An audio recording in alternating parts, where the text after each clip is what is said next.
我生日当天，结婚5年的丈夫在大排档大放厥词，要不是看在他贤惠还能赚钱的份上，老子才不会娶她。下一秒，一盆污水从天而降，我拎着盆子缓步而出，给你醒醒酒。大家好，开始今天的分享之前，希望你能给人间烟火点个订阅，我将会分享更多优质的内容。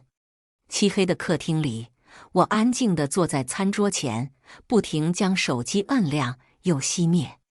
就在我一颗心几乎要沉至水底时，电话响了起来。我满心欢喜地接起电话，响起的却不是丈夫江佩的声音。嫂子，佩哥喝多了，在闹呢，你来接他一下吧。不是江佩的道歉。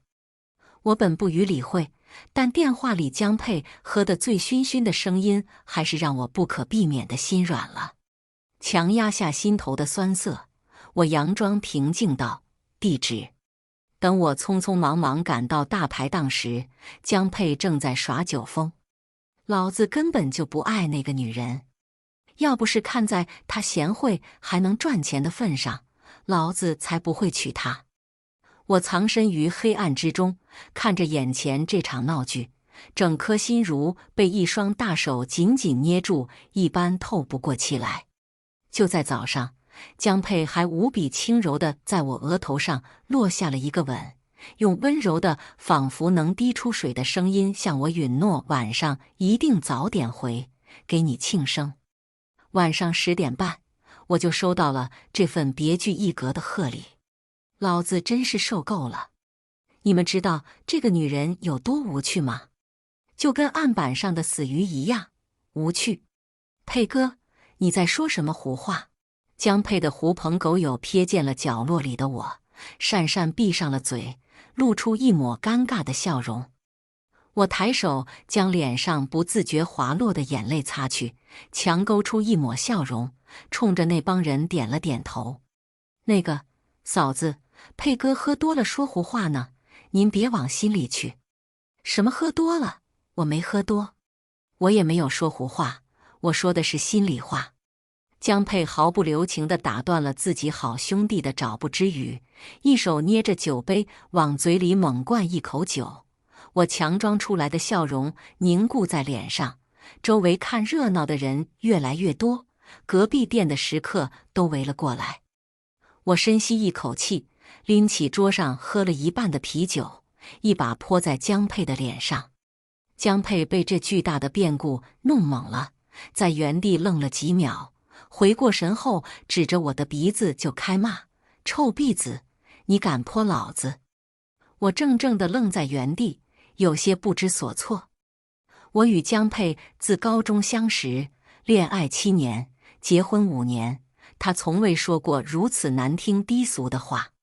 身为大学老师的江佩，永远都是彬彬有礼的。那个，嫂子，佩哥是喝多了，他昏了头了，你别生气。江佩兄弟慌乱的声音将我从呆滞中拉了回来。我一把推开他，将桌子掀翻在江佩的身上，汤汤水水洒了他一身，白色的衬衫上全是油。周围瞬间安静，嘈杂的窃窃私语也都停了下来，但我依旧不解气。嫁给江佩这些年，我为了他洗手做羹，还辞去了大学讲师的工作，在家给他当贤内助，如今只换来一句贤惠。余光瞥见大排档放在门口的一盆洗碗水，我冲过去端起盆子，冲着江佩就浇了下去。水滴滴答答的从江佩头上滴到地上，显得他整个人狼狈不堪。我甩了甩因骤然发力有些酸痛的手，一字一句道：给你醒醒酒。等我再回到和江佩共同居住的家里，已经是3天后了。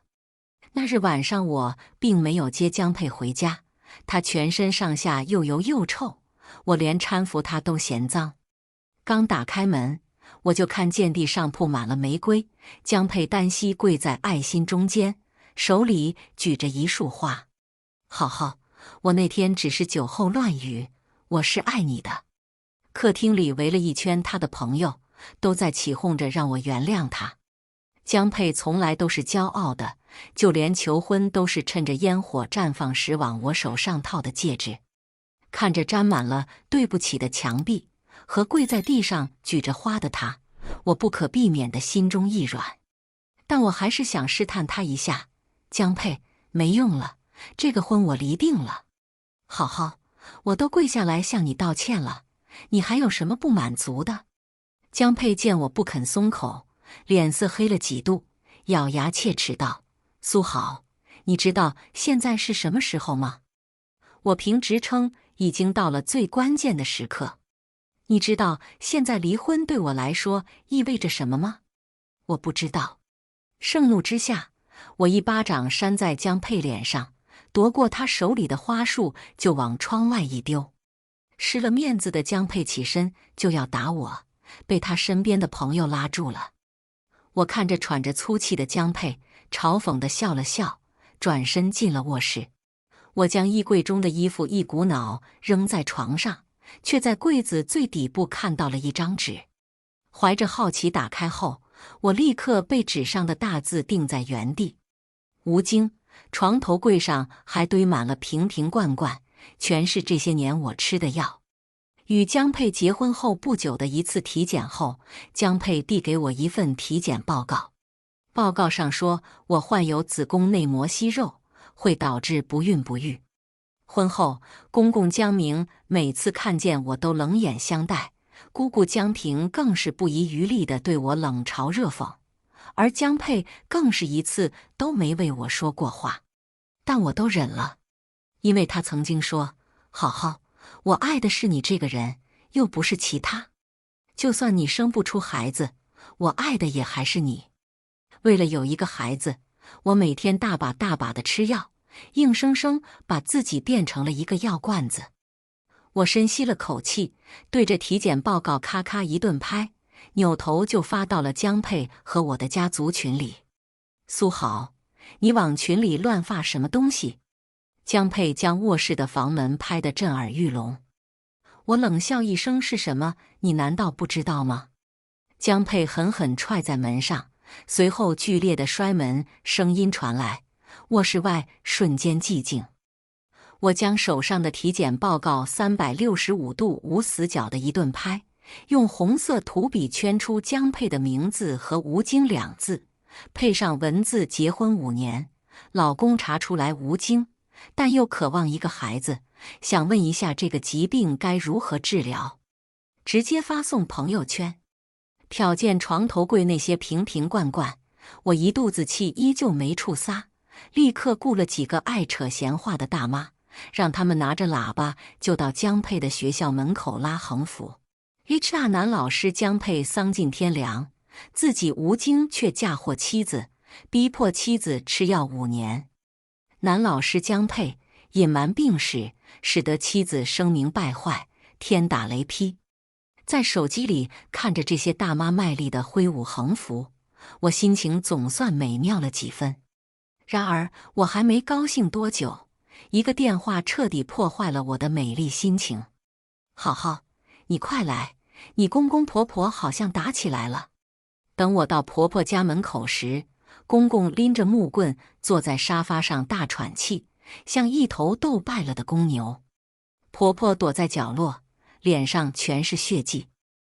我赶紧冲过去想要扶起婆婆，却被公公恶狠狠的声音拦在原地。我看谁敢扶她？一把年纪的半老徐娘，还在外面偷人，不要脸！就是嫂嫂也真是的，哥哥已经很体贴了，她还耐不住寂寞，真是不知羞耻。我顺着声音往楼梯口望去，打扮得花枝招展的江平捂着嘴做出嫌弃的模样。我捡起地上散落一地的照片，在看清内容后，瞳孔猛地一缩。照片上是婆婆在和一个中年男人交谈，从偷拍者的角度看去，婆婆的手搭在中年男人的腕上，显得极其暧昧。但我知道事情根本就不是这样。可眼下婆婆身上全是伤，容不得我再争执。我搀起地上的婆婆，带着她往外走，没走2步就被江平的声音打断：“哟哟哟，这是要去哪儿呀？一个出轨的女人，怎么有脸出家门啊？我看要被打死在家里才好呢。”我深吸一口气，握紧拳头回头，江平一扭一扭地从楼梯上下来，高开叉连衣裙什么都遮不住。看着矫揉做作的江平，我冷笑一声，3步并2步冲到江平面前，扯着他的头发就往外走。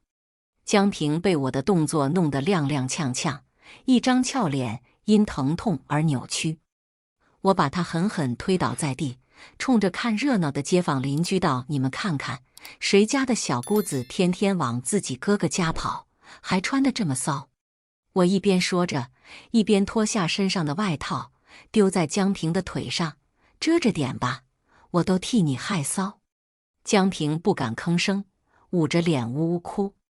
我蹲下，深拍了拍他的脸，道：“管好你自己，别天天到你哥哥家里来挑拨离间。不知道的人还以为你是见不得光的情妇呢。”说完，我就带着婆婆去了医院。婆婆被打得肋骨断了2根，需要住院治疗。趁此机会，我回了趟家，左右翻找之下，终于找到了一摞照片，是和婆婆家里一模一样的照片。我将照片看了又看，终于在一张照片的背景反光中看见了一个戴着帽子举着手机的男人。男人的右手上有5颗小痣，排列均匀，像五角星。这个男人是我的丈夫江沛。我随手扯开一个柜子，发现里面居然放了一个银色的保险箱。许是这些年我过于尊重丈夫所谓的隐私，从不踏进他房间半步，导致他竟然连保险箱也没有锁。保险箱里放着2份合同，1本房产证。我忐忑不安地打开房产证，看清房本的名字后，几乎要气昏过去。这本房产证正是江沛曾经说丢失了的那本。房产证上的名字既不是江沛的，也不是我的，而是另一个叫徐燕的女人。怀着猜测，我翻开另外2份合同，一份是房屋买卖合同，另一份是汽车购买合同。合同上的名字也是那个叫徐燕的女人。好，我爸给我买了套房，他出首付，我来付贷款，还完房贷，剩下多余的工资就全部上交，补贴家用。那我呢？你不喜欢社交，就不用出去工作了。我努力挣钱养家，你就负责在家貌美如花。江沛曾经的信誓旦旦，终究化为利刃，将我的心刺得千疮百孔。寂静的病房里，婆婆望着窗外发呆，不知在想什么。我推了推她，将照片、合同、房本一股脑丢在她的床上。婆婆看着被我用马克笔圈出来的那双手，沉默了许久。我耗尽心血的儿子，竟是算计我最深的人。我没有说话。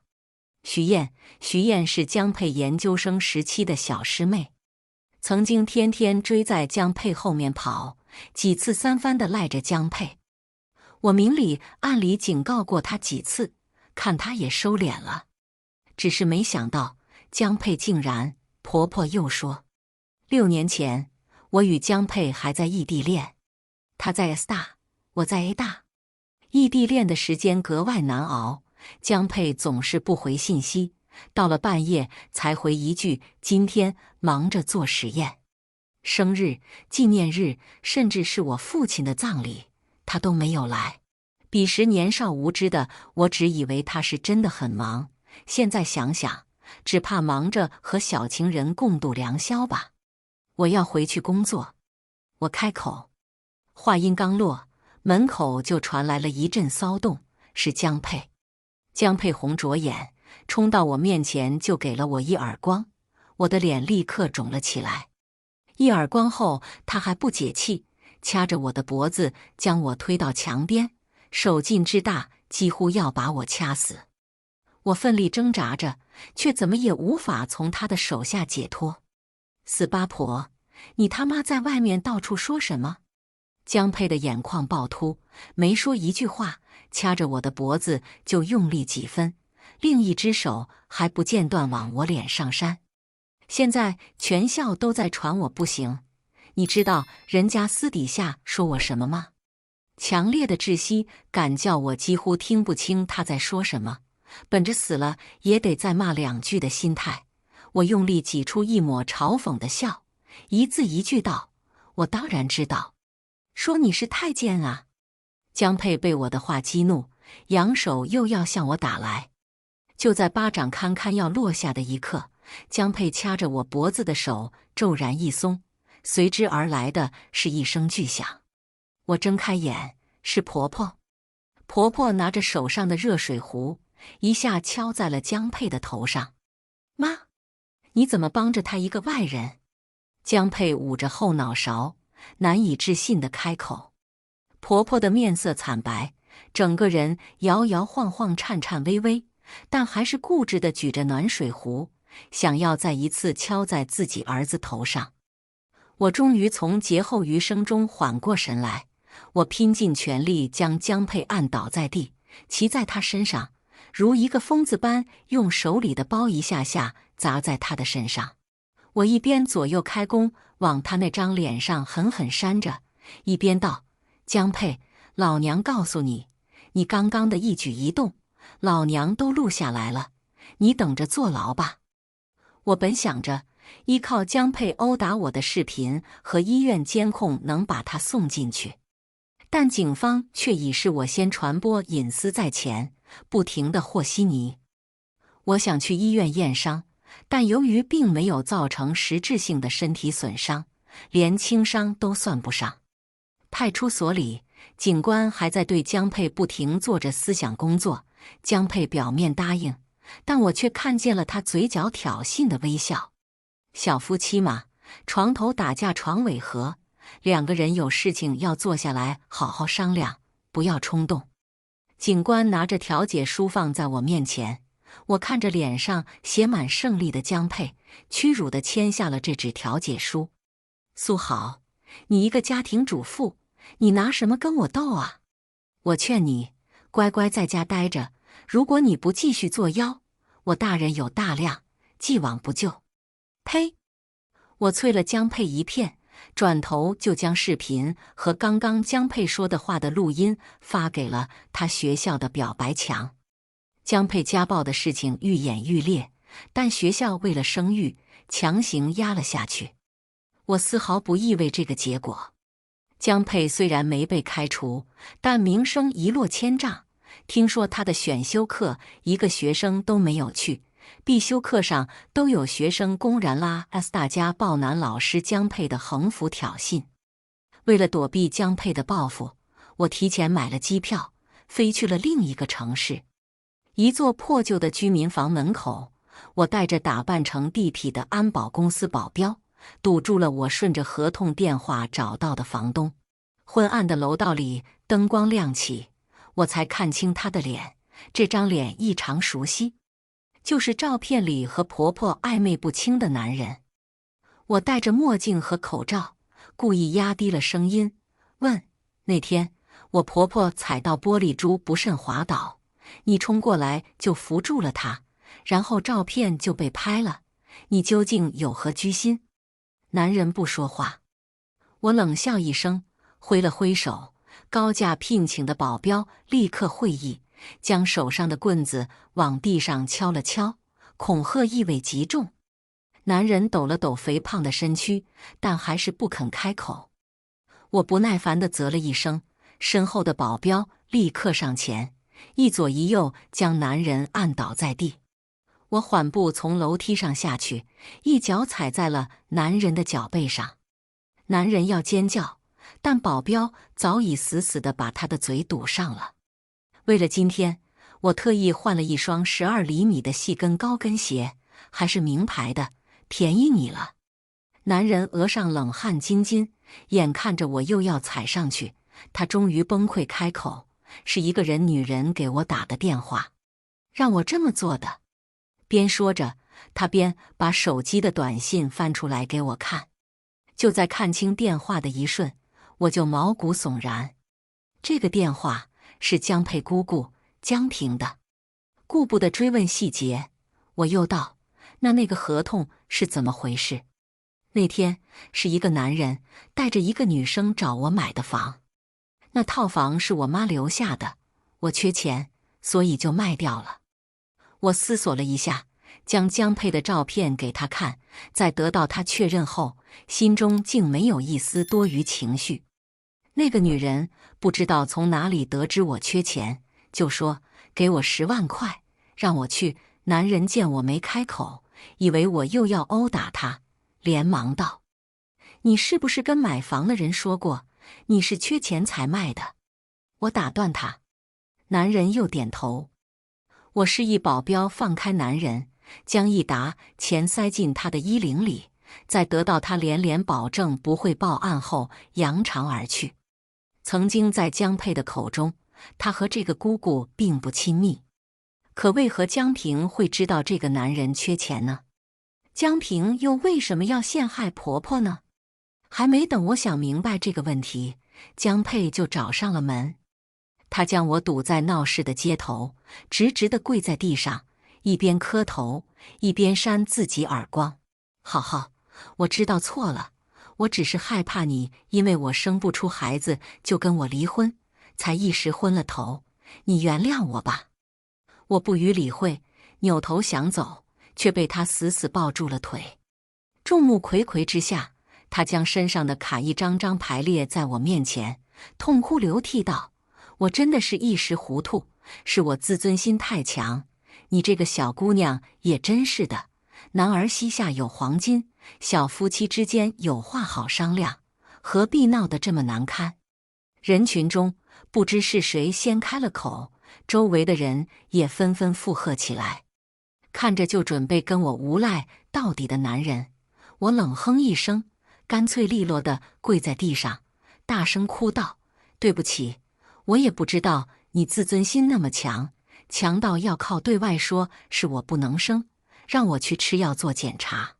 对不起，我更不知道你根本不喜欢我。你不仅不喜欢我，还给你的情妇买了房车，就连我现在住的这套房子写的都是你情妇的名字。对不起，都是我不好，我该睁一只眼闭一只眼的。周围的墙头草闻言，又开始指责起了江佩。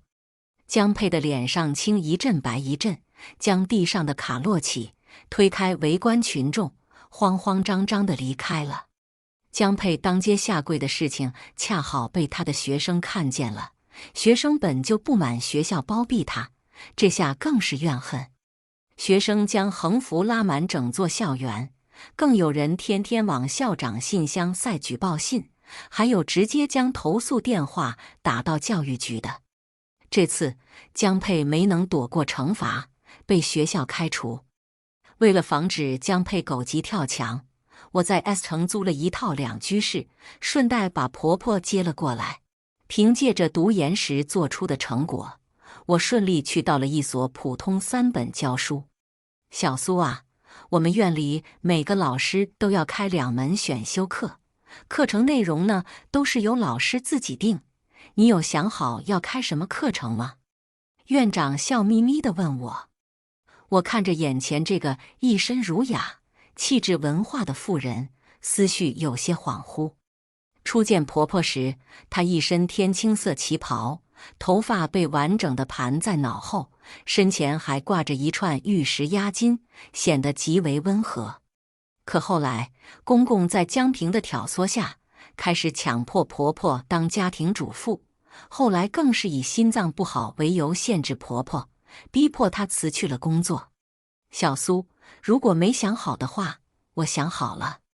院长，我就开《诗经》中的弃妇形象赏析。小苏，这个课题会不会太过激进？院长，3岁为妇，弥是老矣；夙兴夜寐，弥有朝矣。言既遂矣，至于报矣。兄弟不知，系其孝矣。这和我的人生是多么像！曾经，我轻信了男人的话，放弃了读博的机会，从双一流大学的硕士研究生变成家庭主妇。如今，我想用我的前车之鉴，给如今可能面临男友花言巧语哄骗的女生一点警醒。听完我的话，院长没有丝毫犹豫就同意了这门课程。离开院长办公室后，信誓旦旦，不思其反。反是不思，亦已焉哉？我默默念叨着这2句诗，全身上下前所未有的轻松。须臾间，一颗篮球冲我飞了过来。就在我还没来得及蹲下时，一道年轻的身影飞扑过来接过了球。我抬头一看，心下一片震惊。这个男人和江明太像了，比江佩这个亲生儿子还要像上几分。但我却从来没有在江家见过这个男人。这位同学，你叫什么名字？我抖着嗓音问道。江泽。回到家后，我没缓过神来。蔡姨，江家有没有一个叫江泽的人啊？餐桌上，我佯装随意地问婆婆。婆婆几乎没有犹豫就开口道：有啊，江平的儿子从小就在外地，没领回过家里来。心中那个荒谬但又带着些合理的猜测几乎要将我吞噬。我迫不及待地告诉了婆婆我今天遇到的事情。听完后，婆婆也陷入了沉默。我匆匆扒了2口饭，起身就给学校的学生事务处打了个电话。那边的老师刚好还没下班，很快就给我拍了一张图。点开图片，父亲江明，母亲江平的字样赫然在目，名字后面跟着的一串电话，让人再也无法心存侥幸。我拿着手机和婆婆面面相觑。开门，臭娘们，老子知道你躲在这里，你别不敢开门。江明的声音从门外传来，房门被拍得哐哐响。我替婆婆擦了擦眼泪，起身去开门。江明看见我，愣了一下，随即就伸手开始推搡我。我2手撑在门框上，死死拦着他。你干嘛？你这是非法入室，我报警啊！非法入室？老子来找自己的婆娘，算个屁非法！我还是不肯松手，上下打量了他一番后，问道：你怎么知道我在这？老子能不知道？有人告诉老子看见你了，他一路跟过来的。是江泽告诉他的。江泽果然是他的孩子。我心中一紧，眼前的江明脖子上青筋暴起，脸上通红，一副吃人的样子，手上还提着不知道从哪里捡来的木棍。我当然不能放任他进屋。趁他不注意时，我一脚踹在他胯部，趁他吃痛蹲下时，猛地关上门。江明又是一声痛呼，我低头看了眼，是江明的手被夹在了门缝里。我丝毫不管，愈加用力地关上门。江明终于忍不住哀嚎出声，手也缩了回去。我将门反锁2圈，拿起110就开始报警。警官叔叔，我家门口有人，他意图入室抢劫。警官来得很快，看着江明脚边的棍子，就把人反手铐上了车。派出所里，我头发散乱，脸颊通红，嘴角还有丝丝不起眼的血迹，这都是我强拉着婆婆打的。为了效果更加逼真，我甚至还把衣领撕开了一道口子，坐在派出所的凳子上呜呜哭。有了上次吃亏的经验，这次不管警官问我什么，我都只管哭。江明在审讯室里的暴怒，老子是他公公，还不能进他家门了。警官一巴掌拍在桌上，声音更响：你嚷嚷什么？公公就能不经过同意进人家家里吗？我还是只管捂着脸哭。公公他喜欢年轻的，他荤素不忌的，我害怕。你他妈放屁！江明被我气得冲过来就要打我，又被身后的警官死死压在地上。我做出惊弓之鸟的样子，哭得更加大声。江明最终被派出所拘留了7天。解决了这个不稳定的因素后，我上课的语调都轻松了几分。江平从江泽口中得知了江明被拘留的消息后，几次三番跪在警局门口，想让警方放了他的拼夫。一个日日跪在警局门口喊冤的女人，很快就吸引了媒体的目光。我和江明青梅竹马一起长大，就因为我是江家养女，就被蔡澜那个贱人横插一脚，连我的孩子都只能在外地长大，从小就享受不了父母之爱。如今他还逼得江明被拘留，我大儿子不能在西夏长大，我的小儿子绝对不能再过这样的日子。江平一边说着，一边低头温柔地抚摸着自己微微凸起的小腹。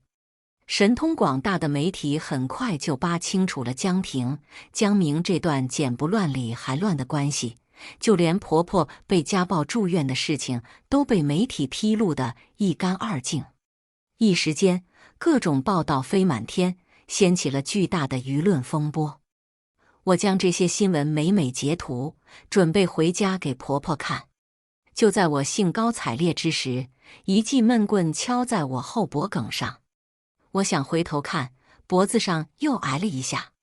等再醒来时，眼前一片漆黑。一个身形魁梧、面相凶神恶煞的男人将一张纸拍在了我面前，恶声恶气道：“还钱！”看着眼前标了300万的欠条和借款人苏好，我的大脑彻底宕机。我这一生不说每日行善积德，但也从不做违法乱纪的事情。这张欠条究竟从何而来，我竟然完全不知。这笔钱不是我借的，我根本不知情。我大声道：“我不管谁借的，欠条上写的谁的名字，我就找谁还钱。”男人说完，大手一挥，阴影里鱼贯而出一群膀大腰圆的男人，将我按在地上。他们按着我就像按着一条案板上的鱼，不费半点力气。这群人3下5除2强行对我各种拍照。1个星期内，如果你还不出这笔钱，我可就不知道这份照片会被谁看到了。说话间，男人又将我故意歪到一边的脸掰了回去，掐着我的脸连拍几10张。拍完后，男人起身就想离开，但却被我死死抱住了腿。我强忍恶心，故意娇声道：“如果我能陪你一晚，这笔钱可以不用还吗？”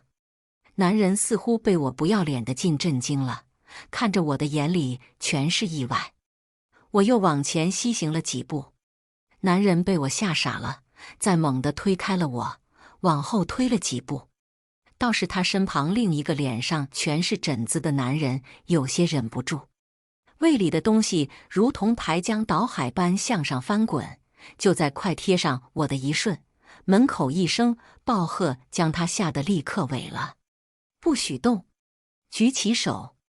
我迅速捡起地上的衣服裹在身上，一脚踹在疹子男的胯部，还用力碾了碾。老娘手机可是有快捷报警按键的，废物！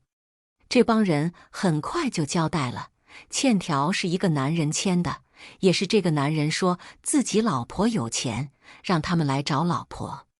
由于伪造欠条，加上涉案金额巨大，江佩很快就成了警方抓捕的对象。但在这关键时刻，他却失踪了。整整2年，江佩音信全无。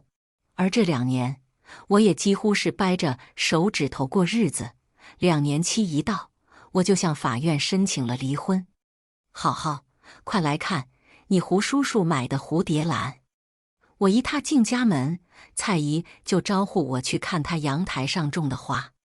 一个虽然有了白发，但精神奕奕、风度翩翩的叔叔从厨房出来，将一盘果切摆在桌上。胡叔叔是蔡姨1年前认识的，彼此兴趣爱好相同，很是说得上话，如今已经在一起了。我笑着将离婚证明放在桌上，招呼着二老来看。蔡姨仔仔细细看了3遍后，眼角笑出了泪花。咖啡厅里，我皱着眉，看着眼前面色憔悴的女人。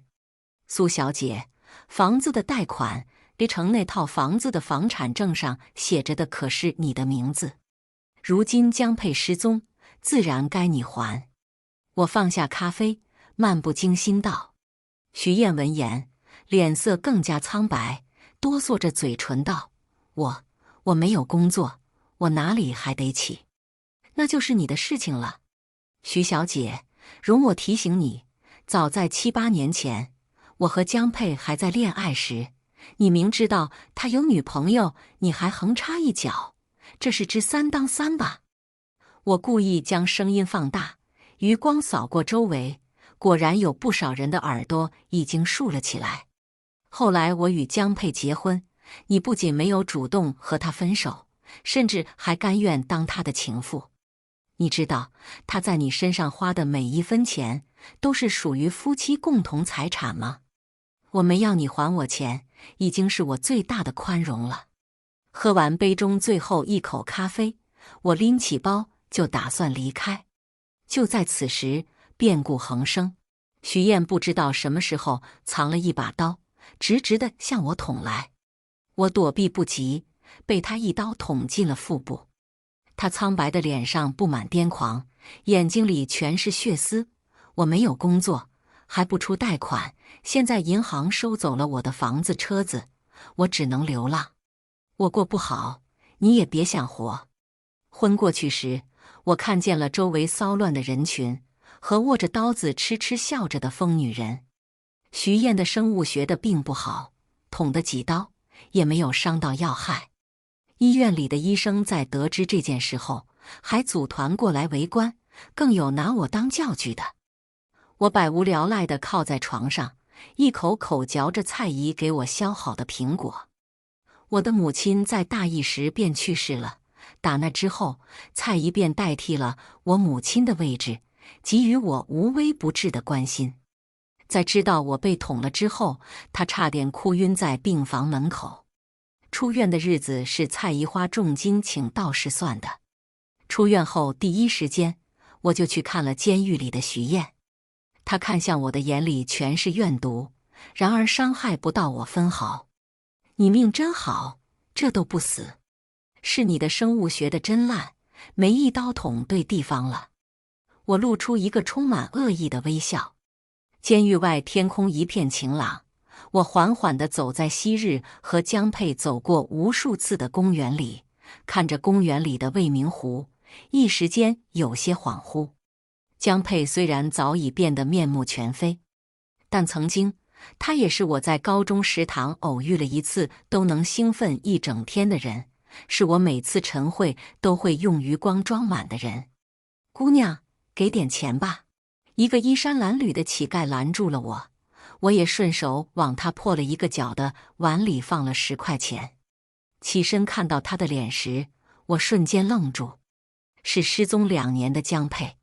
此时的他哪还有曾经西装革履气宇轩昂的样子，他的头发长得盖住了眉眼，曾经清澈的眸子现在全是浑浊。他的双腿没了，只留下一截腿根，跪在滑板上。曾经修长白皙的手现在全是疤痕和脓包，指甲缝里全是污泥，另一只袖管空荡荡的。好好，你救救我。他也认出了我，左右环顾后小声地对我说。看着人不人鬼不鬼的他，我的心如同被针扎一样，泛起丝丝缕缕密密麻麻的疼。但不是心疼他，而是心疼那个曾经满眼都是他的自己。我被学校开除后，那个男人说可以带我赚钱，谁知道他竟然是带我赌。我本想着赚点钱就跑，但这东西染上了他戒不掉。我居高临下地看着他，不为所动。曾经我很想问问，当初伪造我签名时，他究竟有没有考虑过我？但现在我突然就不想问了。或许江佩一直都不是天之骄子，不过是我的喜欢给他套上了光环。我将10块钱从破碗里拿了出来，转身朝着太阳升起的地方离去。以上就是今天分享的故事，大家有什么想说的、想吐槽的，欢迎在下方评论交流。也更希望能给人间烟火点个订阅，我将会分享更多优质的故事内容。